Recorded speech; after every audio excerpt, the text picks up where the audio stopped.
We are getting closer to a SpaceX launch of a Falcon 9 rocket from Cape Canaveral Space Force Station.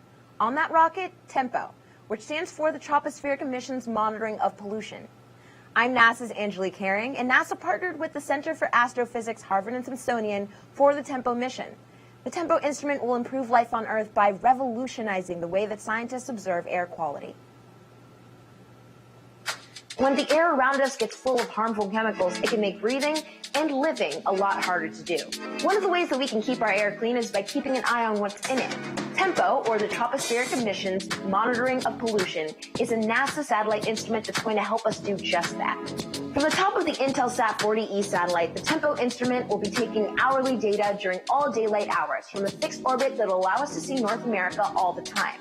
That's really important because this will be the first satellite instrument to be taking these kinds of measurements. And all of that rich new data is going to help us to understand how different chemicals, like waste from landfills or from car emissions or even the burning of coal, affect the air quality that we breathe here in North America.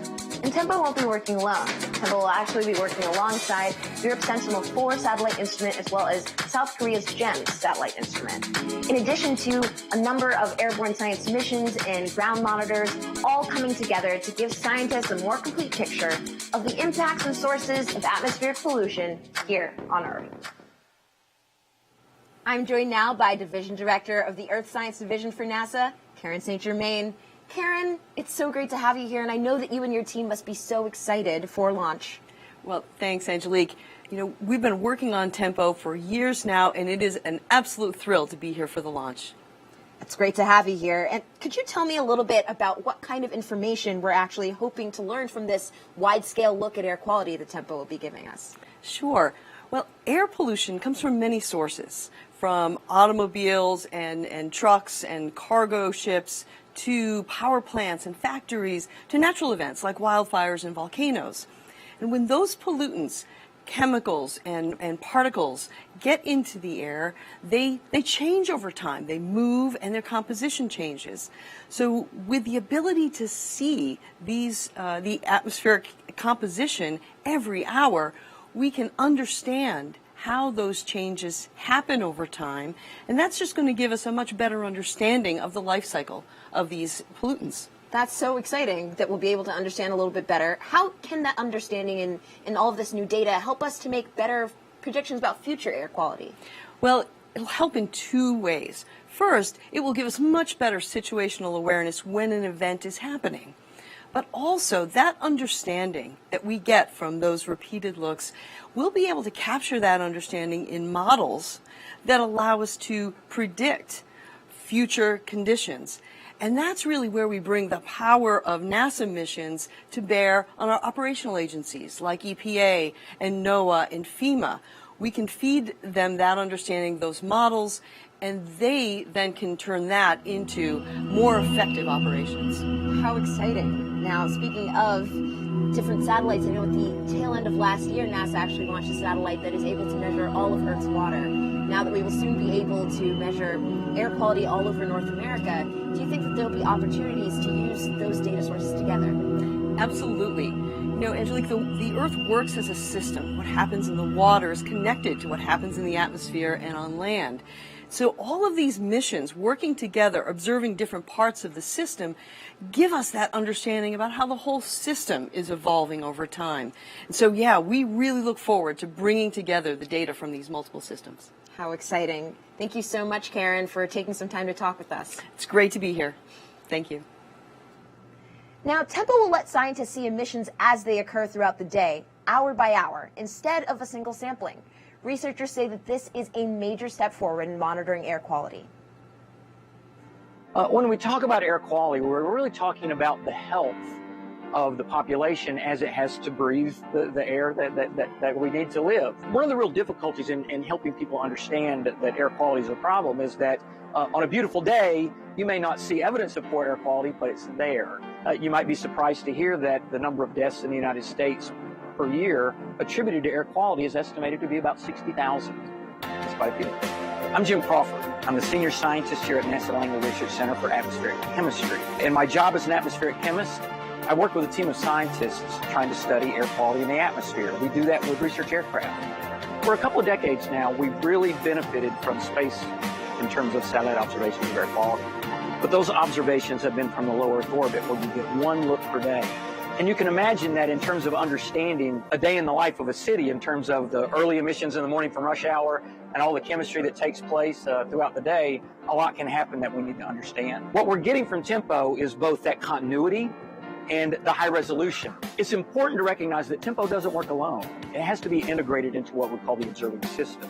You have ground monitors, which are measuring at the highest precision what air quality conditions are. You have airborne measurements, which can't be done continuously, but can bring into the picture great information about the complexity of the air quality conditions and what's happening above our head, which plays a role in what we breathe down here. When we talk about air quality, it's not a problem that you simply solve at one moment in time. Human activity changes over time, populations shift, industries rise and fall. We really need to be able to monitor how those things are changing, because the air quality outcomes change in concert with the changes in what we put into the atmosphere.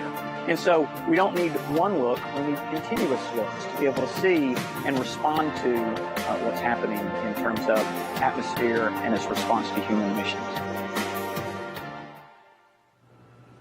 This launch is happening during a busy week for NASA. On Monday, NASA revealed the Moon Crew. 4 astronauts were chosen to crew Artemis 2 next year.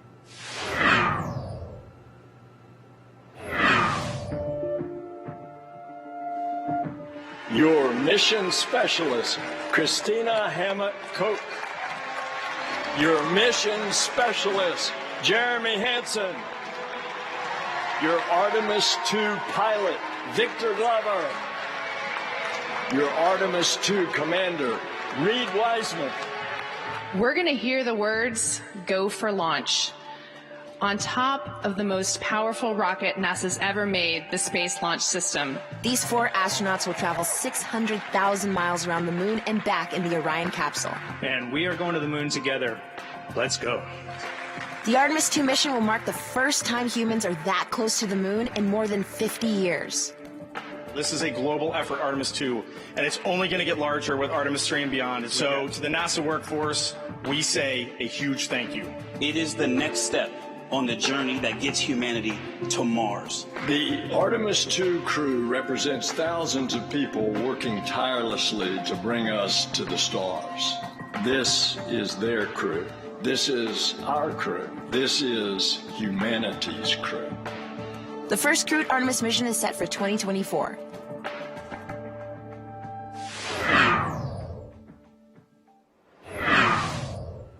Congratulations to our Moon Crew. We can't wait to see you fly. NASA scientists have been collecting air pollution measurements for more than 2 decades from low Earth orbit. TEMPO will take a look at 3 main pollutants: nitrogen dioxide, formaldehyde, and ozone. Well, we've been doing satellites with colleagues for a number of years, but this is the first one that has these special qualities. No other Earth-observing satellite has ever been designed to specifically measure ozone in the lowest atmosphere. TEMPO is something we've been working on for a number of years, so we're very, very excited, and we can't hardly wait until we get up and see what we can learn. My name is Kelly Chance. I'm the principal investigator for TEMPO, which is a NASA and Smithsonian space instrument. It's going to launch this April, and we will be measuring atmospheric pollution for greater North America every hour. My first job as principal investigator is to make the instrument work so the data are available for everyone. But then my research group and I will be doing all kinds of scientific experiments, learning in detail about where the pollution is and how it affects us, and how hopefully we can predict it better and make it better. The TEMPO instrument is a grating UV visible spectrometer. It sits on a commercial communications satellite called Intelsat 40E that weighs 13,600 pounds. That's the same as about 10 elephants. The satellite has 2 deployable solar arrays, which combined measure 81 feet, and that's almost the length of a basketball court. TEMPO is designed to monitor the same place all the time, which is why it'll be in geostationary orbit about 22,000 miles above Earth's equator, traveling 7,000 miles per hour. Now, geostationary refers to where and how the satellite will orbit the Earth. It will be placed above Earth's equator with an orbital time matching Earth's rotation. This way, TEMPO will be able to sweep the entire continent once every hour. delivering near real-time data. As we near launch, let's learn more about how TEMPO data will be used with Erica Wright, our education specialist at Smithsonian Astrophysical Observatory. Hi, Erica. Hi, Angelique. It's so exciting to be here with you today for launch. It's so exciting to have you here. Erica, can you tell us a little bit more about the different sources of pollution that TEMPO will be measuring? Absolutely. So TEMPO is going to measure a number of key air quality constituents that tell us things about impacts on human health, agriculture, and in our environment. It's going to be things like nitrogen dioxide, things that our cars and other combustion engines put out, formaldehyde, and these are categories of pollutants called volatile organic compounds, things that you might smell, markers and paints and things like that, as well as ozone, which might be one that our listeners are thinking about. The ozone hole, right? A lot of people think about the ozone hole, and that's a good thing. You want to close that in, you want more ozone. But down here on Earth, it's actually a pollutant that when humans breathe it in, it can cause injury and damage to both us and our environment. So those are some of the things, just some of the numbers of many pollutants that TEMPO will be measuring. There's definitely a lot of pollutants and definitely a lot of information we're going to be getting. Absolutely. Can you tell me how the public will be able to access and learn from that information? Absolutely. So TEMPO data is going to be publicly available online via various NASA interfaces as well as Smithsonian interfaces, so anybody can access it themselves, which is really exciting. That data is going to tell them things about their local backyard, so they can look up what's happening outside today and maybe even make decisions. Do I want to go for a run today, right? Is the air quality a little bad today? Maybe I'll stay inside or work out inside. So there's a lot of great local information that you can get from the TEMPO data. And Erica, who are some of the early adopters of TEMPO, and how can they use this day-to-day information to actually decrease pollution in the future? Yeah, so there's actually a whole community of TEMPO early adopters. Over 300 individuals and organizations have signed on to be part of the TEMPO early adopters program and learn about how to use that data right away. And so those are state and local air quality regulators, those are health researchers, they're community organizations and nonprofits that want to use the data to improve their local air quality and study impacts on our human health and the environment. That's so incredibly exciting. Can't wait to see what's happening with all of that data. Thank you so much, Erica, for taking some time to talk with us about it. Thanks so much for having me. In just a few moments, launch coverage will continue with our friends at SpaceX in Hawthorne, California, as they walk us through Terminal Count Live. We'll see you after launch.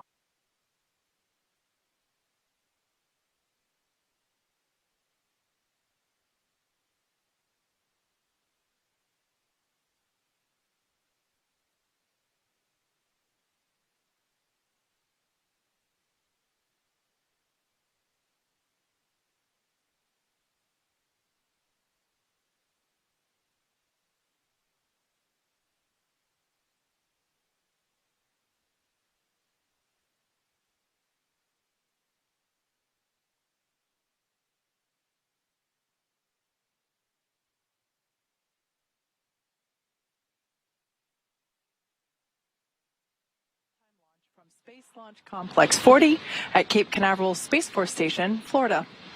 Welcome to our live launch coverage of the IS-40E and TEMPO mission for our customer, Intelsat. Today's launch marks our 222nd overall SpaceX mission to date and our 23rd launch this year. My name is Kate Tice, Quality Systems Engineering Manager here at SpaceX, and I'm joining you today from SpaceX headquarters in Hawthorne, California. We have a pretty unique payload on board the second stage tonight. IS-40E is a geosynchronous communication satellite that will provide coverage over North America for Intelsat's commercial aviation, mobility, and network service customers. Attached to IS-40E is NASA's Tropospheric Emissions Monitoring Pollution, or TEMPO, instrument. Operated by Intelsat, TEMPO is a partnership between NASA and the Smithsonian Institution's Smithsonian Astrophysical Observatory and will improve life on Earth by revolutionizing the way scientists observe air quality. It will also be the first space-based instrument to monitor and track air pollution across North America on an hourly basis and report observations during the day. The satellite is scheduled to enter into service next month, and TEMPO will start operations this summer. Here's a little more on Intelsat and today's payload.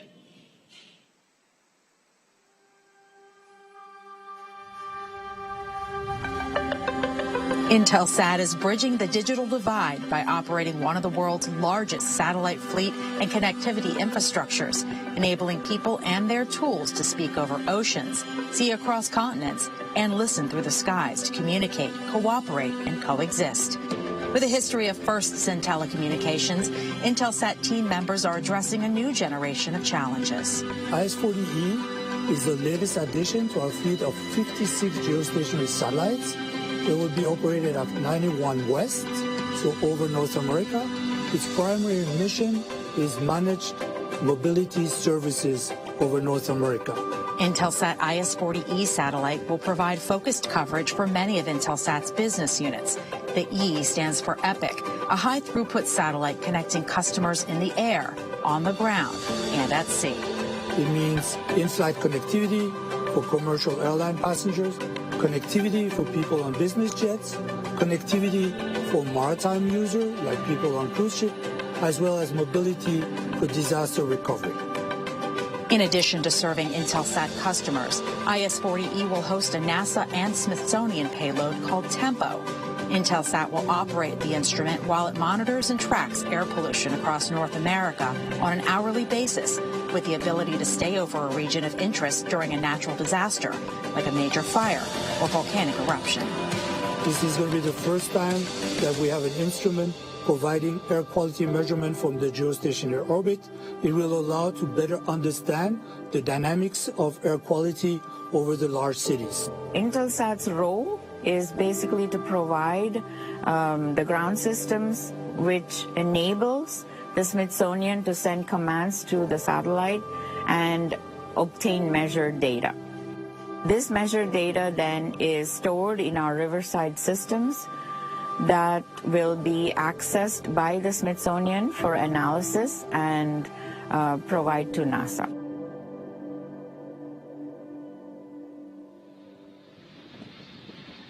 Hi everyone, I'm Ronnie Foreman and I'm a commercial sales manager here at SpaceX. I'm excited to join you and Kate to cover the IS-40E mission tonight. With liftoff just about 7 minutes from now, I want to talk to you first a little bit more about the rocket supporting tonight's launch. Our Falcon 9 vehicle that you see on the pad is a two-stage rocket designed and manufactured by SpaceX. Standing 229 feet tall, the Falcon 9 is about 40 feet taller than the Leaning Tower of Pisa in Italy. And for all you Star Wars fans out there, Falcon 9 was named after the Millennium Falcon from Star Wars. The number 9 indicates the number of Merlin 1D engines on the first stage, which make up the bottom two-thirds of the vehicle. Speaking of the first stage, its objective is to accelerate the vehicle through the Earth's atmosphere to space, and then separate from the rest of the rocket. This first stage, also referred to as the booster, is flying for the fourth time. RP1 load complete. There you hear the call out that we've completed RP1 loading into the booster, which again is for flying for the fourth time today. It previously supported CRS-26, OneWeb Launch 16, and a past Starlink mission. We will attempt to recover this booster again on our drone ship, a shortfall of Gravitas, which is currently positioned in the Atlantic Ocean, and you can see it on your screen now. If successful, that will mark our 184th landing of an orbital-class rocket, including both Falcon 9 and Falcon Heavy side boosters. Moving on up, above the first stage is the second stage, which has a single Merlin vacuum, or MVAC engine, that ignites after stage separation. The second stage is what will carry the Intelsat 40E and NASA Smithsonian Tempo payload to orbit. Speaking of the payload, it's currently safely tucked inside the 17-foot diameter payload fairing that you see on your screen now. It's a large barrel structure with a pointed nose at the very top of the rocket. Made of carbon composite material, the fairing protects the payload from aerothermal heating and contamination on its trip to space, before being jettisoned approximately 3 minutes into flight. Much like the first stage, the fairing halves on today's flight are flight proven. One half is flying for the second time and the other for its 8th. For strong back retract. There you hear the call out that we're getting ready for strong back retract.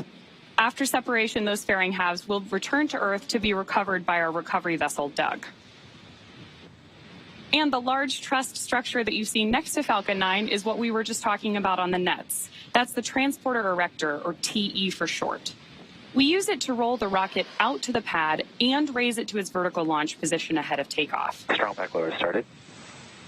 The call out there says that we're beginning to pull the TE away from the vehicle. The TE also routes the vehicle's fluids, power, and telemetry umbilicals from the ground systems to the rocket and satellites until Falcon 9 transfers to internal power and clears the pad. There you can see the clamp arms are opening up beneath the fairing in preparation for full TE retraction.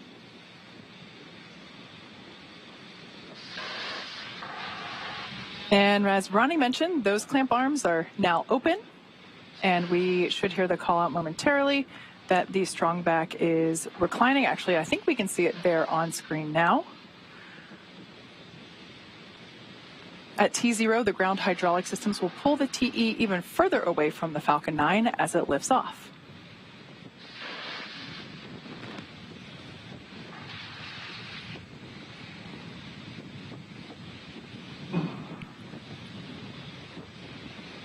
At this point in the countdown, both the first and second stages are nearly fully loaded with 1 million pounds of liquid oxygen and kerosene fuel. We use two propellants, a refined form of kerosene. Stage 1, lock flow complete. There we heard that call out. Stage 1 is now fully loaded with all of its liquid oxygen and fuel. Stage 2 is undergoing its LOX load. Full fuel load is complete on Stage 2. We expect LOX loading to wrap up at T-2 minutes. The liquid oxygen is chilled well below its boiling point so that it has a much greater amount of mass per volume, allowing us to load more of it into the rocket. In addition to these two propellants, we also use a chemical, TTEB, or triethyl aluminum and triethyl borane, and we use that as our ignition source. The combustion of RP1 and LOX is what makes the rocket go, and it's the TTEB that sets the match to that propellant mix. So once again, the first stage has all of its propellants on board, fully loaded with all of its liquid oxygen and RP1. That RP1 load is complete on the second stage, and we're expecting the LOX load to wrap up here any second now on the second stage. At T-minus 60 seconds, we'll hear the call out. The Falcon 9 is in startup. It's an indication that the onboard internal flight computers have taken over the launch countdown. And just inside T-minus 2 seconds, we light the Merlin 1D engines for liftoff. Stage 2, LOX flow complete. And there's that call out. So as of now, Falcon 9 is fully loaded with all of its propellants. The IS-40E and Tempo payload continues to be healthy, and the Falcon 9 team is tracking no major issues on the rocket. Currently, weather is green. Gas close out. Weather is green, and the range is ready to support a T0 of 12:30 a.m. Eastern Time, just 1 minute and 20 seconds from now.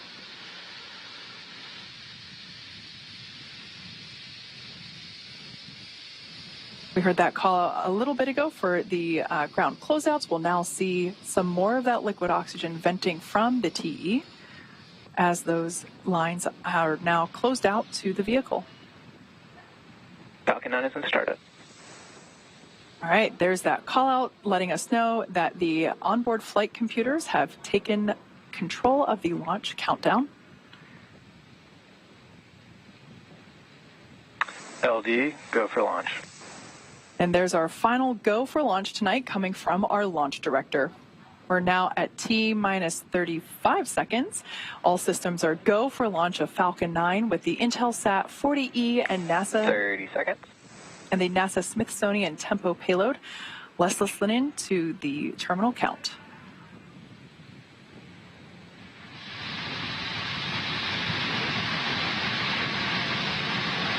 $15 seconds.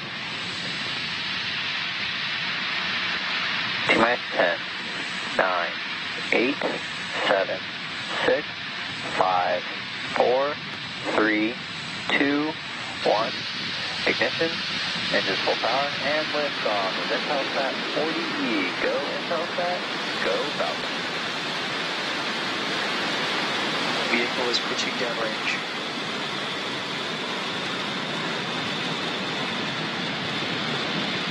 M1D chamber pressure problem.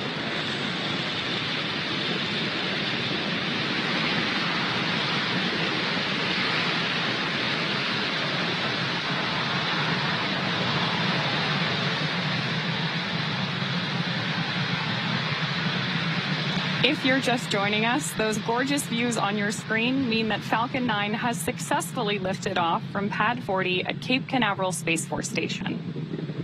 Nominal power and telemetry. They call out there that nominal power and telemetry for the vehicle. During this phase, which is called Ascent, we tilt the engines. The technical term for this is called gimbaling, and that turns the rocket horizontally in what we call a gravity turn. Falcon 9 is supersonic.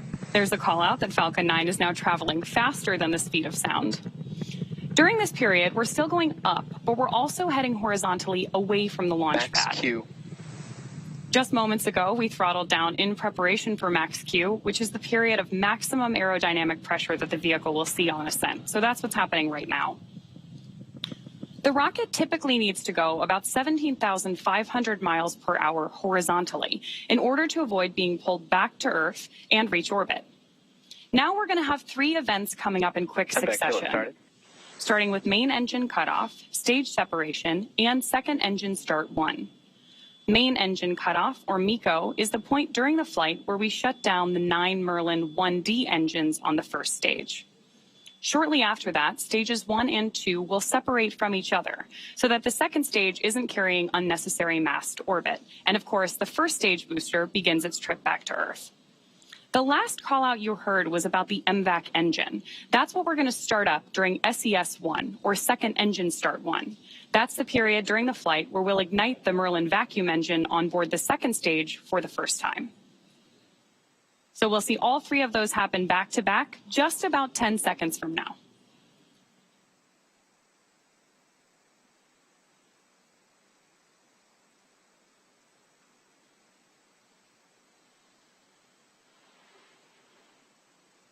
MECO. Stage separation confirmed.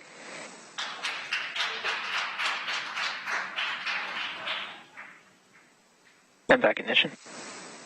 So there you heard and definitely saw those great views on your screen. 3 events happening back to back: main engine cutoff, stage separation, and SES-1.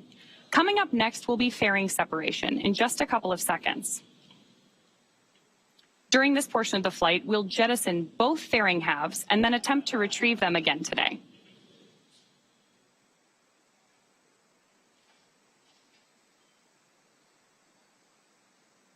Both vehicles are following nominal trajectories. Fairing separation confirmed.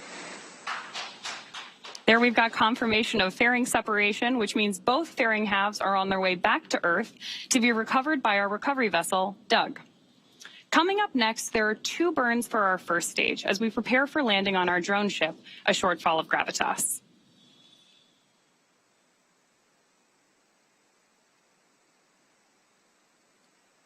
Acquisition of signal, Bermuda.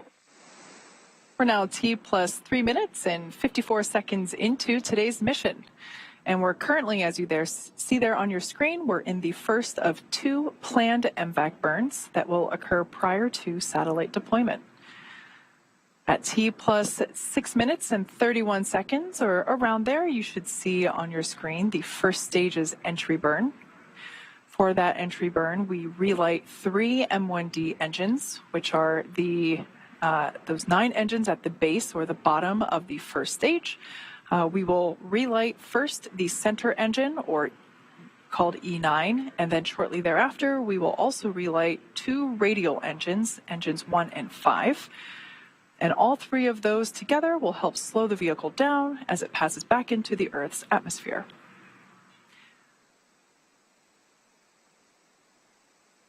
We perform that reentry burn in order to slow down the booster, which helps to reduce those reentry forces that it sees, and in turn, that helps us recover and reuse our first stages. Both vehicles continue to follow nominal trajectories. Although we can't see the first stage right now, you can follow along with the telemetry there in the bottom left-hand corner for stage 1, and then that stage 2 telemetry there in the right-hand bottom corner of your screen. We can see that the first stage is now beginning its descent back to Earth, so it has already passed through its apogee, making its way back down. This time we're targeting a landing on our drone ship, which is parked a couple hundred miles off the coast of Florida in the Atlantic Ocean. Now, during that entry burn, Falcon 9 is decelerating by firing its Merlin engines, but it's still moving very rapidly. This causes the vehicle to fly through Merlin's exhaust gases, also known as the rocket's plume, and by doing so, we get a deposit of soot on the vehicle surface. That soot then basically comes from the carbon-based fuel that Falcon 9 uses. We're expecting that entry burn to begin in about 20 seconds. Everything continues to look good there. For that second stage, we can see that MVAC engine, which is the singular Merlin engine designed for use in the vacuum of space, attached there to our second stage. Stage 1, entry burn startup. Stage 1, FTS is saved. All right, so there on that left-hand side of your screen, those stage 1 views are back. We can see that entry burn has begun, and it's also illuminating the grid fins, which help to steer the booster for re-entry and also to make a precise landing. Stage 1, entry burn shutdown. All right, we can see that entry burn has concluded. Both vehicles continue to follow nominal trajectories. As a reminder, the first stage that we saw there on the left-hand side of your screen, that performed the entry burn for the fourth time. It previously supported CRS-26, OneWeb Launch 16, and a Starlink mission. Falcon 9 is the world's first orbital-class reusable rocket, and this is important because reusability allows SpaceX to refly the most expensive parts of the rocket, which in turn drives down the cost of space access. Terminal guidance.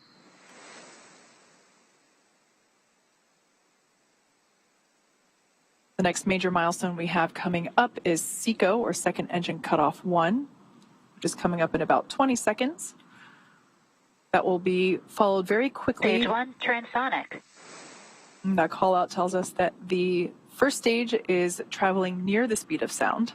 That first stage will begin its landing burn just after we have the second engine cut off.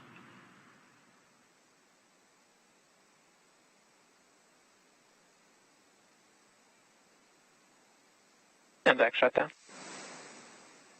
All right, there's that call out telling us that we had successful shutdown or cutoff of that. Stage 1, landing burn. You can see landing burn has begun there on that screen. Stage 2, FTS is saved. You can see those grid fins working hard to steer it back to the drone ship for its landing. Nominal orbit insertion. Great call out there indicating we've got... Stage 1, landing leg deploy.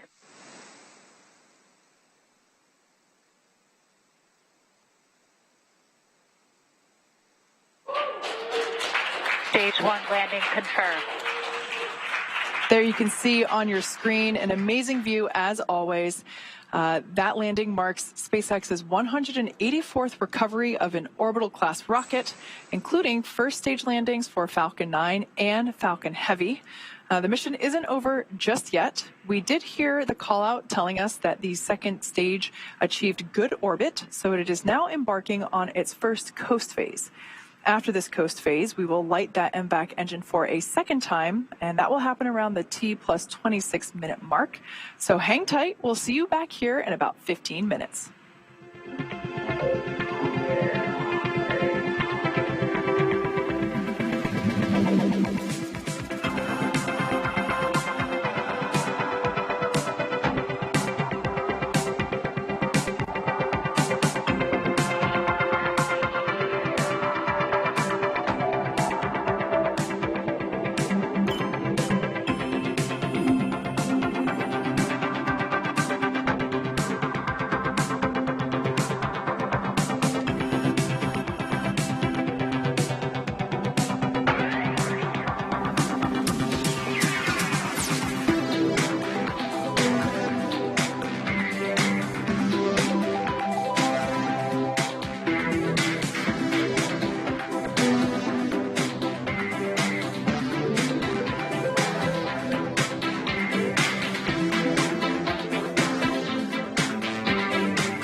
once the signals were made.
Acquisition of signal, Ball.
Welcome back to the SpaceX webcast. Tonight's Falcon 9 mission is carrying the Intelsat 40E and NASA Smithsonian Tempo payload for our customer Intelsat. We've had a nominal mission so far. Falcon 9 launched on time at 12:30 a.m. Eastern from Space Launch Complex 40 and then successfully landed on our drone ship, a shortfall of gravitas. While the second stage completed its first burn, taking our payload into its initial parking orbit. We're just about 5 seconds away from a second ignition of the Merlin vacuum engine, which will carry the second stage and today's payload into the orbit needed to deploy the satellite. Back ignition. There's the confirmation we've got for SES-2, second engine start 2. This burn of the MVAC engine is planned to last just about a minute. Right now you can see the MVAC skirt glowing orange as it burns. Excuse me, as the engine burns. While the MVAC and Merlin engines on board the first stage are quite similar, the MVAC is unique and that it's been optimized to perform in the vacuum of space, which gives it its name, Merlin vacuum.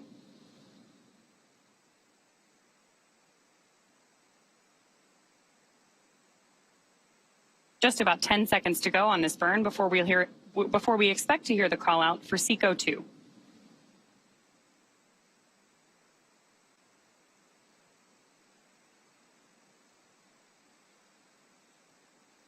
MVAC shutdown. There's the confirmation of MVAC shutdown.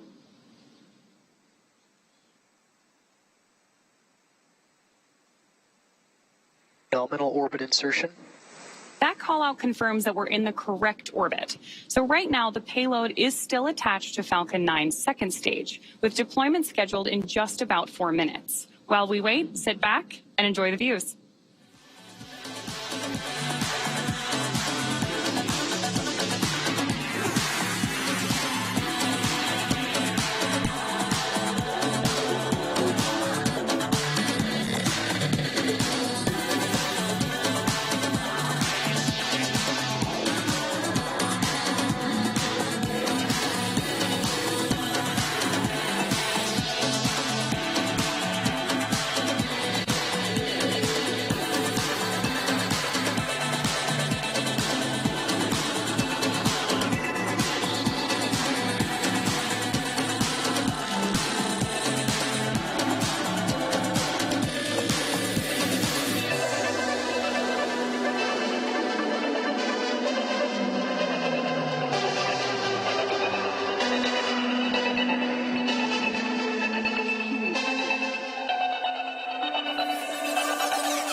If you're just joining us, welcome to the webcast for the IS-40E and Tempo mission.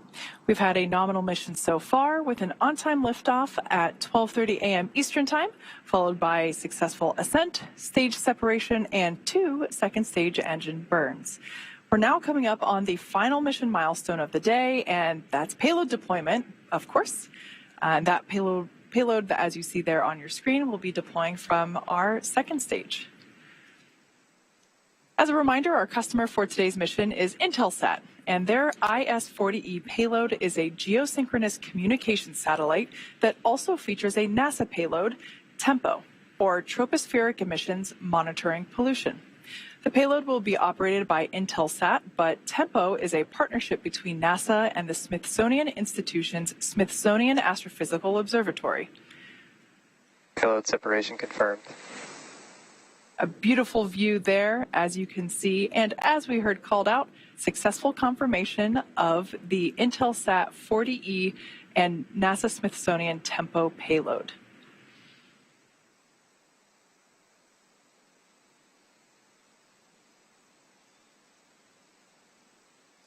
All of us here at SpaceX want to give a big thank you to our customer, Intelsat, for entrusting us with today's mission. We also want to give a shout out to the Range and Federal Aviation Administration for supporting today's launch. Tonight's flight concludes SpaceX's 222nd overall mission to date and our 23rd launch of 2023. Thanks to all our viewers for tuning in. Hope you enjoy the rest of your morning, and we'll see you again soon. That's going to wrap up NASA and SpaceX coverage of the launch of Intelsat 40E and TEMPO. You can find more information about this mission and other NASA launches by going to nasa.gov. For NASA Communications, I'm Angela Caring. Have a good night.